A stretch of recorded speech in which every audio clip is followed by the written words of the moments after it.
Hello guys, welcome back to my channel. तब तक मैं इस चैप्टर का हमने फ्रॉक वाला टॉपिक को शुरुआत कर चुके हैं।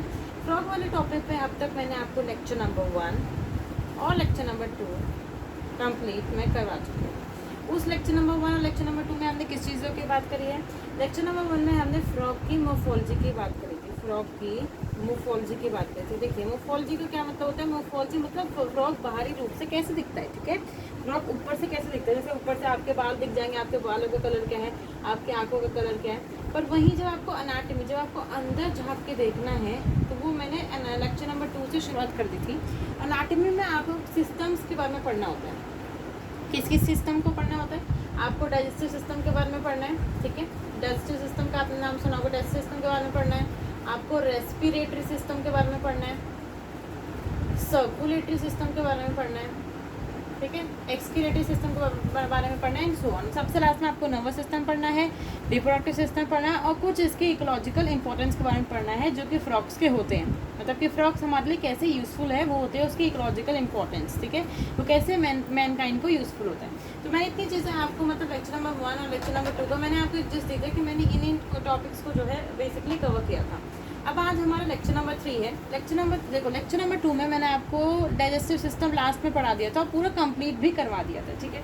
डाइजेस्टिव सिस्टम आज हम पढ़ने वाले हैं respiratory system. Respiratory system of frogs. आज हम पढ़ने वाले हैं रेस्पिरेटरी सिस्टम ऑफ फ्रॉक्स। और फ्रॉक्स का साइंटिफिक नेम क्या होता है? Rana tigrina. फ्रॉक्स का साइंटिफिक नेम क्या होता है? राना टिग्रिना होता है। अब मैंने आपको बोला था फ्रॉक्स में भी 2 केसेस आते हैं रेस्पिरेटरी सिस्टम में। वो 2 केसेस कौन कौन से? मैंने आपको बोला था फ्रॉक्स क्या होते हैं? एम्फीबियंस होते हैं। जैसे आपको पता होगा कि एम्फीबियंस ऑफ प्लांट किंगडम बर्डोफाइट्स को कहते हैं। तो अगर फ्रॉक्स एम्फीबियंस है, ठीक है, मैं यहाँ पर लिख देती हूँ, अगर फ्रॉक्स एम्फीबियंस है, ठीक है। मैंने आपको बोला कि अगर फ्रॉक्स एम्फीबियंस है, तो अगर वो एम्फीबियंस होंगे तो वो लैंड पे भी रहेंगे और पानी के अंदर भी रहेंगे, ठीक है। मतलब वो लैंड के ऊपर भी रहेंगे, आप पहले से लिख लीजिए कि वो वाटर के अंदर भी रहेंगे और लैंड के ऊपर भी रहेंगे। इतनी चीज़ें समझ में आती है ना कि वो वाटर के ऊपर भी रहेंगे और लैंड के ऊपर भी रहेंगे। अब देखिए, अब मैंने बोला कि वाटर में भी रहेंगे और लैंड में भी रहेंगे, तो आपको इतनी चीज़ समझ में आनी चाहिए कि अगर वो वाटर में भी रह रहे हैं और लैंड में भी रह रहे हैं, तो उनके अंदर 2 डिफरेंट मेथड्स पाए जाएंगे रेस्पिरेटरी सिस्टम के। 2 डिफरेंट, ऐसा नहीं है कि जो लैंड पे रह रहा है, जो वाटर में रह रहा है, वो सेम टाइप ऑफ रेस्पिरेशन को दिखाएंगे, ऐसा नहीं है। मतलब कि जिस एनवायरनमेंट में है वो उस तरीके से तो अपने आप को ढालेंगे, तो इसलिए उनके अंदर 2 डिफरेंट मेथड्स देखने के लिए मिलते हैं रेस्पिरेशन प्रोसेस की। सबसे पहले हम बात करेंगे वाटर के अंदर। तो जो भी मेंढक पानी के अंदर होगा, उसके अंदर स्किन जो है, ठीक है, स्किन जो आपके ऊपर की स्किन होती है, वो स्किन एक्ट करेगी एज एन रेस्पिरेटरी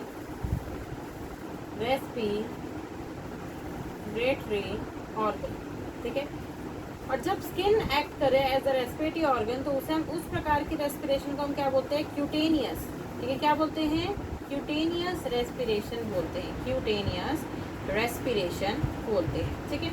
मैंने बोला रेस्पिरेटरी सिस्टम ऑफ फ्रॉक्स में आपको पता है फ्रॉक्स क्या होते हैं? एम्फीबियंस होते हैं। अगर फ्रॉक्स एम्फीबियंस हैं तो वो लैंड पे भी रहेंगे, पानी के अंदर भी रहेंगे, ठीक है। अगर वो, मैंने पहले बोला कि वाटर के अंदर आपको देखना है कि वाटर के अंदर उनका किस प्रकार का रेस्पिरेटरी सिस्टम देखने के लिए मिलता है। फिर हम लैंड की बात करेंगे कि लैंड में किस प्रकार का रेस्पिरेटरी सिस्टम देखने के लिए मिलता है। जब मैं पानी के अंदर बात करती हूँ, जब कोई फ्रॉग पानी के अंदर है, वो तो वो किस प्रकार से रिस्पायर करेगा? देखिए, अगर वो पानी के अंदर है तो उसके अंदर स्किन ही एक रेस्पिरेटरी ऑर्गन होगा, ठीक है। मैंने क्या बोला? स्किन ही एक रेस्पिरेटरी ऑर्गन होगा। जैसे आपको पता है कि ह्यूमन बींग्स में लंग्स, आपके जो फेफड़े हैं, वो आपके रेस्पिरेटरी ऑर्गन होते हैं, ठीक है। हम लोग लैंड में रहते हैं, ऐसा कोई आपने ह्यूमन बींग ही देखा होगा जो कि पानी के अंदर रहता है। तो हम लोग लैंड के ऊपर रहते हो, तो हमारे अंदर रेस्पिरेटरी ऑर्गन क्या है? लंग है। उसी प्रकार से अगर फ्रॉग पानी के अंदर रहे तो उसके अंदर रेस्पिरेटरी ऑर्गन बन जाएगा स्किन। और इस प्रकार की रेस्पिरेशन जो कि स्किन के थ्रू होती है, उसे हम क्या बोलते हैं? क्यूटेनियस रेस्पिरेशन कहते हैं। बहुत ज़्यादा इंपॉर्टेंट है, आपसे पूछा जा सकता है कि what do you mean by cutaneous respiration. तो आपको करना है रेस्पिरेशन, जब रेस्पिरेशन डन, मतलब कि रेस्पिरेशन डन थ्रू स्किन, जो रेस्पिरेशन स्किन के थ्रू है।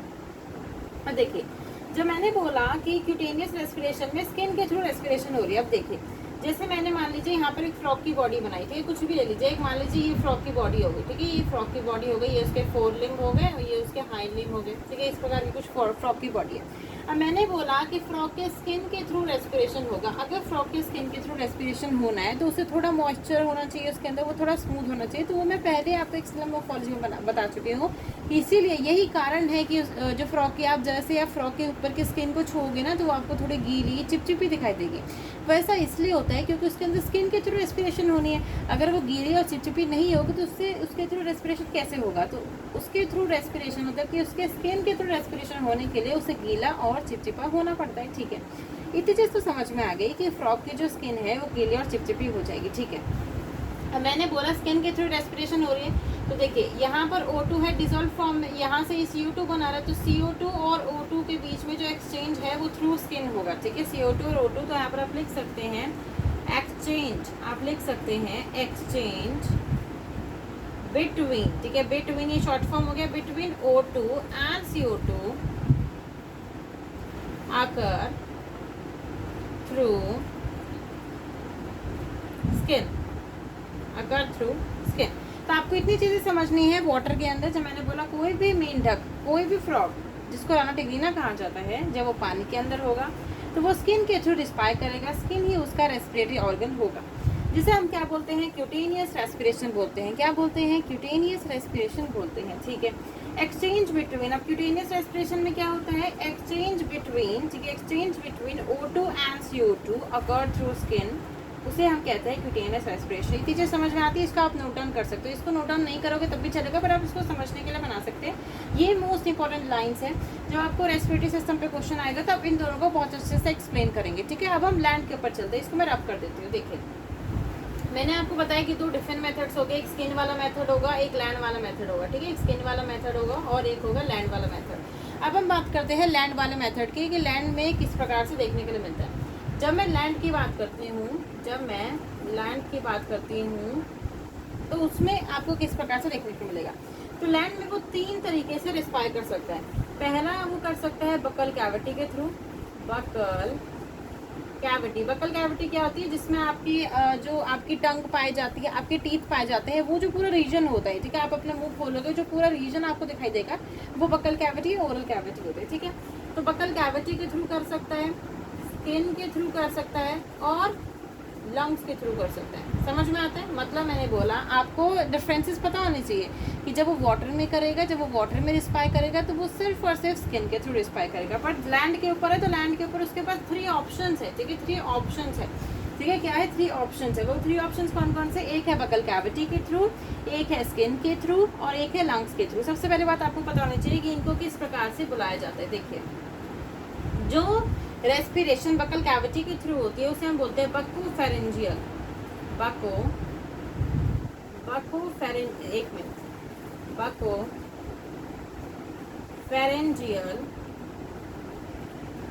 Buccopharyngeal respiration.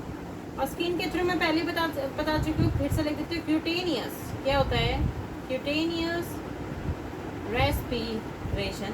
और जो लंग्स के थ्रू होगा उसे हम बोलते हैं पल्मोनरी रेस्पिरेशन का आपने पहले ही सुन रखा होगा। ह्यूमन बींग्स में पल्मोनरी रेस्पिरेशन का टर्म आपने सुन रखा होगा। तो आपको याद रखना है कि बकोफेरेंजियल रेस्पिरेशन, क्यूटेनियस रेस्पिरेशन और पल्मोनरी रेस्पिरेशन। सबसे पहले इतनी चीज़ों को बहुत अच्छे से लर्न कर लीजिए। ये टर्म आपको दी होगी तो आप कंफ्यूज हो सकते हो, इसलिए इन टर्म को अच्छे से याद कर लीजिए। ठीक है, क्यूटेनियस और पल्मोनरी आपके एनसीईआरटी में दे रखा है, बकोफेरेंजियल नहीं दे रखा, पर आप इसको फिर भी याद कर लीजिए ताकि आप कंफ्यूज ना हो।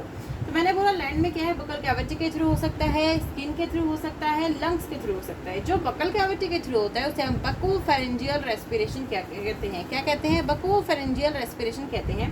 जो स्किन के थ्रू होता है उसे हम क्यूटेनियस रेस्पिरेशन कहते हैं और जो लंग्स के थ्रू होता है उसे हम पल्मोनरी रेस्पिरेशन कहते हैं। अब देखिए, मैं आपको सिंपल भाषा में समझाऊंगी।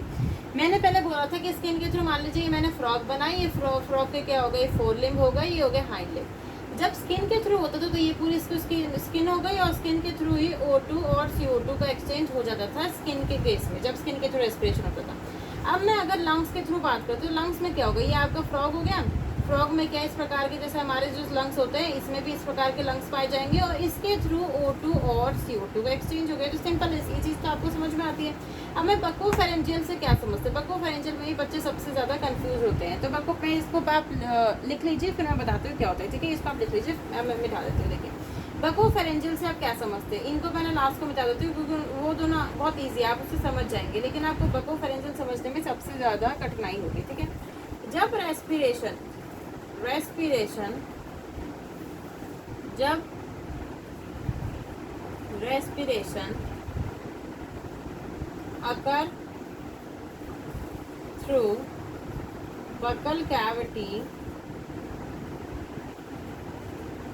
एंड फेरिंक्स, तो उस प्रकार की रेस्पिरेशन क्या कहते हैं, बकोफेरेंजियल। अब देखिए इसको जो मैंने बोला कि यहाँ पर मैंने क्या बोला था आपको, बकोफेरेंजियल रेस्पिरेशन बोला था। देखिए अब बकोफेरेंजियल जो टर्म है उसको आप दो में स्प्लिट कर सकते हो, मतलब स्प्लिट कर सकते हो। कैसे, देखिए बकोफेरेंजियल मैंने बोला है, यहाँ से आप इसको स्प्लिट करिए, ठीक है। बको का मतलब है बकल कैविटी, फेरेंजियल का मतलब है फेरिंक्स। फेरिंक्स तो आप सबको पता होगा ना, फेरिंक्स क्या होता है, गले वाला रीजन होता है, which is a common passage for food and air. आपको इतनी चीज समझ में आती है कि आपका जो गला है, ठीक है, आपके अंदर जो गला होता है, गले में क्या है, आपकी सांस भी अंदर आ रही है, ठीक है, हवा भी अंदर आ रही है, और साथ साथ खाना भी उसी रीजन से जाएगा, इसलिए उसे common passage for food and air कहते हैं। मैंने कहा बकोफेरेंजियल रेस्पिरेशन है, तो बकोफेरेंजियल में आपने इसको दो पार्ट्स में स्प्लिट कर दिया। बको वाला जो पार्ट है वो बकल कैविटी हो गया, फेरेंजियल वाला जो पार्ट है वो फेरिंक्स रीजन हो गया, यानी common passage of food and air. तो जब आपकी रेस्पिरेशन जहाँ पर आपके टीथ और टंग प्रेजेंट है, बकल कैविटी और फेरिंक्स के थ्रू हुई, मतलब क्या है, जैसे मान लीजिए फ्रॉग है, फ्रॉग का मान लीजिए मुंह है, ठीक है, ये इसकी जीभ वगैरह हो गई, ये मुंह है, मान लीजिए ये इसका गला हो गया, ठीक है, ये इसका गला हो गया, ऐसे हो गया फ्रॉग। और फ्रॉग की आप मान लीजिए आंखें हैं, कुछ इस प्रकार से है फ्रॉग, ठीक है, कुछ इस प्रकार से है फ्रॉग। तो ये वाला तो हो गया उसका बकल कैविटी रीजन, और ये वाला हो गया उसका गला। तो जब यहीं से O2 और CO2 पे एक्सचेंज हो जाए तो उसे हम क्या कहते हैं, बकोफेरेंजियल रेस्पिरेशन कहते हैं। क्या कहते हैं, बकोफेरेंजियल रेस्पिरेशन कहते हैं। आप इसको नोट डाउन कर सकते हैं। अब हम मोस्ट इंपॉर्टेंट चीज़ बताना चाहती हूँ मैं, जिसपे क्वेश्चन आई थिंक पक्का आ सकता है, वो ये है कि ड्यूरिंग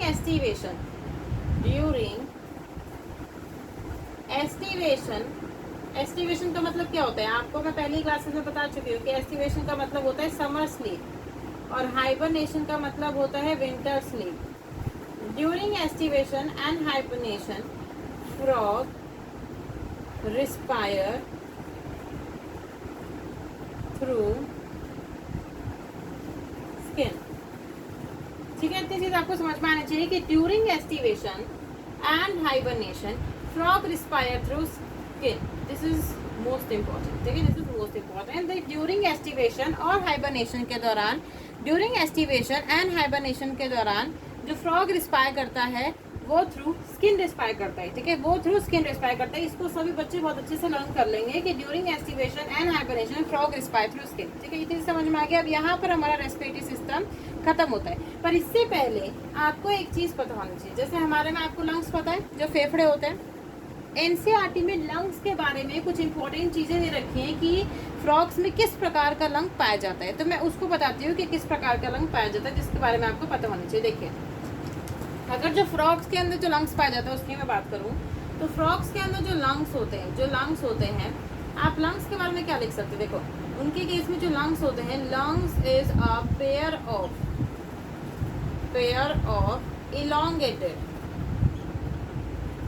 elongated, ठीक है, पिंक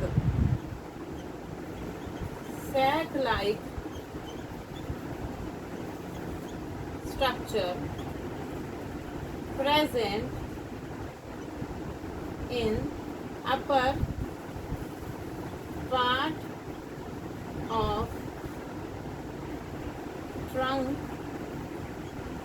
region, जिसे हम थोरेक्स भी कहते हैं। अब देखिए मैं इसको समझाती हूँ कि मैंने क्या चीज़ लिखी है, ये भी चीज़ आपको बताना चाहिए, इसको स्टेटमेंट बना के बदल सकते हैं। देखिए मैंने क्या बोला, आपको बताया कि लंग्स को फेफड़ा कहा जाता है। फ्रॉग्स के केस में जो लंग्स होते हैं वो पेयर होते हैं। सबसे पहली बात, यहाँ पर सिंगल लिख देते हो तो आंसर क्या हो जाएगा, गलत हो जाएगा। तो आपको याद करना है कि दो फेफड़े होते हैं फ्रॉग के अंदर, जैसे हमारे अंदर दो फेफड़े हैं, फ्रॉग के अंदर भी दो फेफड़े, जैसे हमारे पास राइट लंग और लेफ्ट लंग है, उसी प्रकार से फ्रॉग के पास भी पेयर स्ट्रक्चर है। कैसे है, इलोंगेटेड, मतलब कि ऐसे लंबे लंबे स्ट्रक्चर से, ठीक है, ऐसे लंबे लंबे स्ट्रक्चर से इसे कहते हैं इलोंगेटेड, ठीक है। पिंक है, किस कलर के हैं, पिंक कलर के हैं, किस कलर के हैं, पिंक कलर के हैं। सैक लाइक स्ट्रक्चर है, यानी कि बोरे जैसे हैं, ठीक है, बोरे जैसे, ये बोरा ही तो है, ठीक है, बोरे को पिचका दिया, बोरा ही तो है, ठीक है। सबसे ज़्यादा इम्पोर्टेंट है कि कहाँ प्रेजेंट है, अपर पार्ट ऑफ ट्रंक रीजन, जिसको थॉरैक्स। मैंने आपको बोला था कि जो फ्रॉग की बॉडी होती है वो दो पार्ट्स में डिवाइड होती है, एक उसका हेड रीजन और एक उसका ट्रंक रीजन। तो पूरा मतलब बॉडी वाला जो मेन पार्ट होता है, हेड वाले कटा होता है, पूरा बॉडी वाला पार्ट ट्रंक रीजन होता है। तो आपको पता होना चाहिए कि लंग्स कहाँ सिचुएटेड है। लंग्स सिचुएटेड है in the upper part of, not the lower part, on the upper part of trunk reason, जिसको हम थॉरैक्स भी कहते हैं। इन the upper part of trunk region, जिसे क्या कहा जाता है, थॉरैक्स कहा जाता है। ठीक है, ये चीज़ आप अच्छे से लर्न करिए। मैंने बोला lungs is a pair of elongated pink sac like structure present in upper part of trunk region, जिसे हम थॉरैक्स भी कहते हैं। ठीक है, इतनी चीज़ आपने नोट डाउन कर ली। अब हम देखिए, ये एक सिस्टम हमारा, मतलब लगभग दो सिस्टम हमारे कंप्लीट होते हैं। एक हो गया डाइजेस्टिव सिस्टम कंप्लीट और एक हो गया रेस्पिरेटरी सिस्टम कंप्लीट। अब हमें शुरू करना है विद द सर्कुलेटरी सिस्टम। ये फ्रॉग के अंदर सर्क्यूलेटरी, आप सब हेडिंग डाल सकते हैं, सर्क्यूलेटरी सिस्टम। कि फ्रॉग्स के अंदर सर्क्यूलेटरी सिस्टम किस प्रकार का होता है। देखिए, सर्कुलेटरी सिस्टम के बारे में सबसे पहले आपको पता होना चाहिए कि सर्कुलेटरी सिस्टम फ्रॉग के केस में वेल डेवलप्ड होता है, वेल डेवलप्ड होता है, पहला पॉइंट। दूसरा, क्लोज्ड टाइप होगा, क्लोज्ड टाइप। देखिए, क्लोज्ड टाइप का मतलब क्या होता है, एक क्लोज टाइप होता है, एक ओपन टाइप। क्लोज टाइप का मतलब है हार्ट, आपको पता है हार्ट पंप करेगा ब्लड और वो क्या है, वेसल्स के अंदर जाए। ठीक है, आर्टरीज, वीन्स, कैपिलरीज, इसमें जाएगा तो वो क्या है, क्लोज टाइप है। पर अगर हार्ट ने पंप किया ब्लड और वो एक कैविटी में चला गया, जिसको हम साइनस कहते हैं, ट्यूब उसमें नहीं गया, तो वो होता है ओपन टाइप सर्कुलेटरी सिस्टम, जो कि आप कह सकते हैं फाइलम नॉन कॉर्डेट्स जो होते हैं आपके, पॉलीफेरा, सिलेंटिडा, टिनोफोरा, इकांड्रोमेटा, हेमिकॉर्डेटा, इन सब में ये सब देखने के लिए मिलता है। कॉर्डेटा फैमिली जो होती है, मतलब कॉर्डेटा जो फाइलम होता है उसके अंदर क्लोज टाइप देखने के लिए मिलता है, क्योंकि वो थोड़े हायर ऑर्गेनिजम्स हो जाते हैं। तो आपको ये तो टर्म याद करना है कि इनके केस में जो सर्कुलेटरी सिस्टम होगा वो वेल डेवलप होगा। ठीक है, दूसरी बात क्लोज टाइप होगा। यहाँ पर क्लोज टाइप की जगह ओपन टाइप लिख देंगे तो वो गलत स्टेटमेंट हो जाएगी। तो आपको दोनों को अच्छे से याद कर लेना है कि वेल डेवलप होगा और क्लोज टाइप होगा। ठीक है, अब मैं थोड़ा आगे बढ़ती हूँ कि इसको और डिटेल में आप जानेंगे। ठीक है, कि सर्कुलेटरी सिस्टम किस प्रकार का होता है। देखिए, सर्कुलेटरी सिस्टम में दो चीज़ें आती हैं, दो चीज़ें आती हैं। पहला आता है blood vascular system, blood vascular system, plus दूसरा आता है लिम्फेटिक सिस्टम, लिम्फेटिक सिस्टम। समझ में आता है? मैंने बोला सर्कुलेटरी सिस्टम में दो टाइप हो गए, एक होगा ब्लड वेस्कुलर सिस्टम और एक होगा लिम्फेटिक सिस्टम। ठीक है, एक होगा ब्लड वेस्कुलर सिस्टम और एक होगा lymphatic system. Blood vascular system में तीन चीज़ें आएंगी, आपका आएगा हार्ट, दिल, दूसरा आएगा blood vessels, arteries, veins and capillaries, और तीसरा आएगा खुद ब्लड, खुद खून। तो मैंने बोला ब्लड वेस्कुलर सिस्टम और एक होता है lymphatic system. Blood vascular system में तीन चीज़ें आएंगी। ठीक है, ये तीन चीज़ें आएंगी। कौन कौन सी तीन चीज़ें? एक आपका हार्ट है, दूसरी आपकी ब्लड वेसल्स है जिसमें आर्टरीज, वीन्स और कैपिलरीज आता है, और तीसरा खुद ब्लड है। लिम्फेटिक सिस्टम में आता है लिम्फ चैनल्स, ये सब आपको याद करना है। ठीक है, लिम्फ चैनल्स, और सबसे लास्ट आता है लिम्फ नोड्स।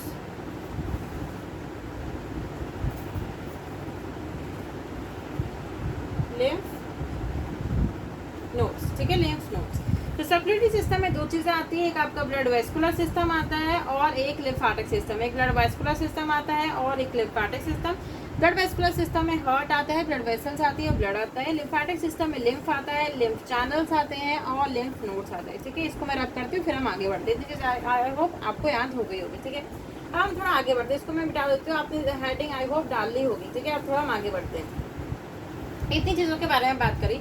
अब हमें बात करना है कि फ्रॉग का हार्ट किस प्रकार का होता है। ठीक है, फ्रॉग का हार्ट किस प्रकार का होता है। देखिए, आपको हार्ट के बारे में क्या लिखना है जो फ्रॉग का हार्ट होता है।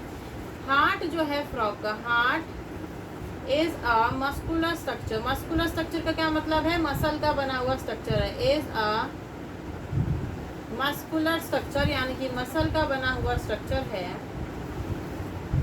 Present in upper part of body cavity. मतलब मैंने बोला हार्ट क्या एक मस्कुलर स्ट्रक्चर है, मसल से बना हुआ स्ट्रक्चर है, present in upper part of body cavity. मान लीजिए आप ह्यूमंस का एग्जांपल ले लीजिए, ये मान लीजिए सिर हो गया, ये गला हो गया, ये हाथ पैर हो गए, ठीक है, ये आपकी कैविटी हो गई, ये आपकी टांगे हो गई, ठीक है, यहाँ पर आपका रिप्रोडक्टिव सिस्टम प्रेजेंट है, ये आपकी पूरी बॉडी कैविटी है। क्या है? पूरी की पूरी बॉडी कैविटी है। तो आपको पता है हमारे अंदर लंग्स यहाँ कहीं पाए जाते हैं, ठीक है, इसी प्रकार से फॉक्स में भी यहीं कहीं पाए जाएंगे, in the upper part of body cavity में, in the upper part of body cavity में, ठीक है, in the upper part of body cavity में, in the upper part of body cavity में। दूसरी चीज आपको याद रखनी है, जो हार्ट होता है फ्रॉक्स के केस में वो 3 चैम्बर होता है, 3 चैम्बर्ड होता है, मतलब उसमें 3 चैम्बर होंगे। देखिए 3 चैम्बर होंगे, उन 3 चैम्बर में क्या क्या आता है? 2 ऑरिकल होते हैं और 1 वेंट्रिकल होता है। ये बच्चे सबसे ज़्यादा कंफ्यूज करते हैं, 2 ऑरिकल और 2 वेंट्रिकल नहीं है। ह्यूमंस में हमारे अंदर 4 चैम्बर हार्ट होता है, दो, ये आपने 6th क्लास में पढ़ लिया होगा कि हमारे अंदर 4 चैम्बर हार्ट होता है, ठीक है, 2 ऑरिकल और 2 वेंट्रिकल, यानी कि 2 एट्रियम और 2 वेंट्रिकल। तो फ्रॉग का कैसे 3 चैम्बर हार्ट है, इसलिए 2 ऑरिकल है, 2 एट्रियम है, प्लस 2 ऑरिकल या एट्रियम एक ही चीज़ है, तो 2 ऑरिकल है प्लस में 1 वेंट्रिकल है। मैंने क्या बोला? 2 ऑरिकल है प्लस में 1 वेंट्रिकल है, 2 ऑरिकल है प्लस में 1 वेंट्रिकल होता है, ठीक है, जो हार्ट होता है इनके अंदर। और ये जो हार्ट है इस कवर बाय, ठीक है, हार्ट में कोई कवरिंग तो होनी चाहिए भाई, बिना कवर के थोड़ा ना रहेगा। इस कवर बाय पेरिकार्डियम, ये भी इंपॉर्टेंट है, आपको कवर का नाम भी याद होना चाहिए। आपसे सिंपल क्वेश्चन पूछा जाएगा कि heart is cover by which membrane, heart is cover by which membrane, कौन सी मेम्ब्रेन? पेरिकार्डियम। कौन सी membrane? Pericardium. Heart is covered by which membrane? Pericardium. ठीक है, इतनी चीज मैंने आपको बोली कि heart is a muscular structure present in upper part of body cavity. Heart में क्या है? 3 चैम्बर होते हैं जिसमें 2 ऑरिकल और 1 वेंट्रिकल पाया जाएगा, और इस कवर बाय पेरिकार्डियम। किससे कवर होगा? पेरिकार्डियम से कवर होगा। जी, किससे कवर होगा? पेरिकार्डियम से कवर होगा। इतनी चीज समझ में आती है? ठीक है, इसको मैं रब कर देती हूँ। देखिए, मैंने अभी थोड़ा सा इंट्रोडक्टरी पार्ट दिया है ब्लड वेस्कुलर सिस्टम का। अब आपको इसके आगे क्या पता होना चाहिए? देखिए, सबसे पहले मैं इसका हार्ट बना के देखती हूँ, हार्ट बना के दिखाती हूँ। देखिए, आप इस तरीके से कुछ ऐसा समझ लीजिए, ठीक है। मान लीजिए 2 ऑरिकल हो गए और ये यहाँ पर 1 वेंट्रिकल हो गया, ठीक है। मान लीजिए 2 ऑरिकल हो गए, ठीक है, ऐसे समझ लीजिए। ये ऐसे 2 ऑरिकल बना लीजिए, ये 2 ऑरिकल हो गए और एक यहाँ बड़ा सा वेंट्रिकल हो गया, ठीक है। इस प्रकार से यहाँ गोल ही बना लीजिए, सबसे सिंपल। ये तो आपने क्या बना लिए? ऑरिकल, और यहाँ पर एक क्या बना लिया? वेंट्रिकल, ठीक है, यहाँ पे बना लिया वेंट्रिकल। अब क्या होता है? ये 2 तो मैंने ऑरिकल बना दिए और 1 बना दिया वेंट्रिकल। अब आपको ये चीज़ समझ में आनी चाहिए, ठीक है, 2 ऑरिकल बना दिए और 1 वेंट्रिकल। अब आपको क्या चीज़ समझ में आनी चाहिए कि एन ट्रायंगुलर स्ट्रक्चर, ट्रायंगुलर यानी कि ट्रायंगल के शेप का, जैसे टेढ़े मेढ़े होते हैं उसी प्रकार से ट्रायंगल के शेप का एंड ट्रायंगुलर स्ट्रक्चर, जिसका नाम बहुत ज़्यादा अजीब है, जिसको हम बोलेंगे sinus venosus. Sinus venosus joins the 2 atrium। मतलब देखिए, कायदे से पता है कैसा स्ट्रक्चर होता है? Triangular structure. ये कुछ इस प्रकार से इसको पूरे को कवर कर रहा होता है, ठीक है, ऐसे करके ट्रायंगुलर स्ट्रक्चर पूरा कवर कर रहा होता है। पर आपको ऐसे समझने में बहुत ज़्यादा मुश्किल होगी, इसलिए मैं इसको अलग तरीके से समझाऊंगी, ठीक है। ये आपको समझ में आता है, 2 ऑरिकल हो गए और 1 छोटा वेंट्रिकल हो गया, ठीक है, 2 ऑरिकल हो गए और 1 हो गया वेंट्रिकल। आपको मतलब कि अल्टीमेटली वो जो ट्रायंगुलर स्ट्रक्चर होते हैं वो यहाँ पे प्रेजेंट होना चाहिए, क्योंकि वो 2 एट्रियम, ये जो 2 एट्रियम है, मैंने लिखा है ना जॉइंस 2 एट्रियम, वो इन 2 एट्रियम को क्या करता है? जॉइन करके रखता है। कायदे से यहाँ प्रेजेंट होना चाहिए, पर मैं आपको डिनोट करवा दी हूँ यहाँ ताकि आपको ज़्यादा आसानी हो। तो मैंने यहाँ पर आपको कुछ ऐसे ट्रायंगुलर स्ट्रक्चर बना के दिखा दिया, ठीक है, ट्रायंगुलर होता है तो ये ट्रायंगुलर स्ट्रक्चर बना के दिखा दिया। अब आपको इतनी चीज़ पता है, आपने क्लास 10th में पढ़ी है कि जितना भी डीऑक्सीजनेटेड ब्लड होता है वो ओपन होता है राइट एट्रियम में, ठीक है। किसमें ओपन होता है? राइट एट्रियम में ओपन होता है। किसमें ओपन होता है? राइट एट्रियम में ओपन होता है, ठीक है। जितना भी आपके डीऑक्सीजनेटेड ब्लड था, ठीक है, अपर पार्ट ऑफ बॉडी से, लोअर पार्ट ऑफ बॉडी से, वो वीना कावा के थ्रू, वीना कावा जो कि मेजर वेन्स होती है, वो वीना कावा के थ्रू किसमें ओपन करेगा? वीना कावा के थ्रू वो ओपन करेगा ट्रायंगुलर स्ट्रक्चर के अंदर। किसके अंदर ओपन करेगा? ट्रायंगुलर स्ट्रक्चर के अंदर ओपन करेगा, ठीक है, ट्रायंगुलर स्ट्रक्चर के अंदर ओपन करेगा। तो इस लाइन के बाद आप नेक्स्ट लाइन लिख सकते हो कि मेजर वेन्स वीना कावा ओपन्स इनटू इट। अब इनटू इट किसके बारे में बात चल रही है? साइनस वेनासस की, मतलब कि इसके बाद ये है। मैंने बोला इन ट्रायंगुलर स्ट्रक्चर, आप ऐसे समझ लीजिए ये पॉइंट नंबर 1 हो गया, ये पॉइंट नंबर 2 हो गया, ठीक है।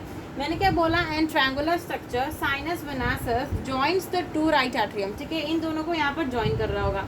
दूसरी चीज़, जितनी भी आपकी डीऑक्सीनेटेड ब्लड लेके, यहाँ पर आप ले लीजिए CO2, ठीक है, डीऑक्सीनेटेड ब्लड लेके जो आपकी मेजर वेन्स होगी वो किस में अल्टीमेटली ओपन कर रही है, ठीक है, ओपन इनटू इट, किस में ओपन कर रही है, साइनस वेनासस में ओपन कर रही है, साइनस वेनासस में किस में कर रही है, साइनस वेनासस में ओपन कर रही है।